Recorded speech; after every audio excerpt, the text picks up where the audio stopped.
Supreme court ने सोमवार को बिहार में चल रही स्पेशल इंटेंसिव रिवीजन यानी एसआईआर ऑफ इलेक्टोरल रोल से जुड़ी याचिकाओं की सुनवाई एक बार फिर टाल दी है और अब ये मामला 7 अक्टूबर को सुना जाएगा। कोर्ट ने साफ कहा है कि भले ही 1 अक्टूबर को फाइनल वोटर लिस्ट प्रकाशित हो जाए, लेकिन अगर इस प्रक्रिया में कोई गैर कानूनी पहलू या गंभीर गलती सामने आती है तो कोर्ट हस्तक्षेप करेगा। कोर्ट ने स्पष्ट शब्दों में कहा है कि फाइनल वोटर लिस्ट पब्लिश हो भी जाए तो उससे हमें कोई फर्क नहीं पड़ेगा। अगर हमें गलतियां या गैर कानूनी चीजें दिखी तो हम दखल देंगे। सुनवाई के दौरान अदालत के सामने आधार कार्ड को पहचान पत्र के रूप में स्वीकार किए जाने का मुद्दा भी उठा। सुप्रीम कोर्ट ने 8 सितंबर को आदेश दिया था कि आधार कार्ड को 12वें दस्तावेज के रूप में स्वीकार किया जाए, लेकिन ये नागरिकता का प्रमाण नहीं होगा। सोमवार को अदालत ने इस आदेश को संशोधित करने से इनकार कर दिया। बीजेपी नेता और वकील अश्विनी उपाध्याय ने दलील दी कि आधार कार्ड को पहचान पत्र मानना खतरनाक होगा, क्योंकि ये विदेशियों को भी मिल सकता है और ये नागरिकता का प्रमाण नहीं है। उन्होंने कहा, कृपया 8 सितंबर का आदेश संशोधित करें, वरना ये विनाशकारी होगा। जस्टिस सूर्यकांत और जस्टिस जॉय मल्लिबागची ने जवाब दिया कि आधार को खास तौर पर सिंगल आउट करके खारिज नहीं किया जा सकता। अदालत ने टिप्पणी की कि ड्राइविंग लाइसेंस भी फर्जी हो सकते हैं, राशन कार्ड भी फर्जी हो सकते हैं, कई दस्तावेज फर्जी हो सकते हैं। आधार को वहीं तक इस्तेमाल किया जाएगा जहां तक कानून अनुमति देता है।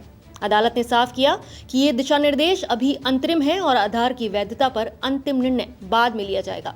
याचिकाकर्ताओं का आरोप है कि ईसी अपने ही मैनुअल और नियमों का पालन नहीं कर रहा। प्रशांत भूषण ने कोर्ट को बताया कि आपत्तियों और दावों की पारदर्शी जानकारी लोगों तक नहीं पहुंचाई जा रही है। कोर्ट ने फिलहाल इस पर कोई आदेश नहीं दिया, लेकिन कहा कि वकील एक विस्तृत संकलन यानी एक कंपाइलेशन तैयार करें और अगली सुनवाई में पेश करें। सीनियर एडवोकेट गोपाल शंकर नारायणन ने यह कहा कि चूंकि ईसी अन्य राज्यों में भी इसी तरह की प्रक्रिया आगे बढ़ा रहा है, इसलिए जल्द से जल्द इस मुद्दे पर निर्णय होना चाहिए। उन्होंने कहा कि अगर ये प्रक्रिया संवैधानिक योजना के विरुद्ध साबित होती है तो इसे तुरंत रोका जाना चाहिए। वहीं सीनियर एडवोकेट अभिषेक मनु सिंघवी और एडवोकेट वृंदा ग्रोवर ने भी कोर्ट से आग्रह किया कि जल्द सुनवाई हो, क्योंकि बिहार विधानसभा चुनाव नवंबर 22 से पहले कराना जरूरी है और अधिसूचना अक्टूबर के मध्य तक जारी हो सकती है। लेकिन बेंच ने साफ कहा कि अब 7 अक्टूबर को ही सुनवाई होगी और तब तक सभी पक्ष लिखित रूप में अपने अपने तर्क संक्षेप में दें। आपको बता दें कि इस पूरे विवाद की शुरुआत तब हुई जब 1 अगस्त को बिहार की ड्राफ्ट वोटर लिस्ट प्रकाशित हुई और ये जानकारी सामने आई कि लगभग 65 लाख नाम हटा दिए गए हैं। 14 अगस्त को सुप्रीम कोर्ट ने आदेश दिया कि इन हटाए गए नामों की पूरी लिस्ट जिला स्तर और राज्य की वेबसाइट पर डाली जाए और कारण भी बताए जाएं।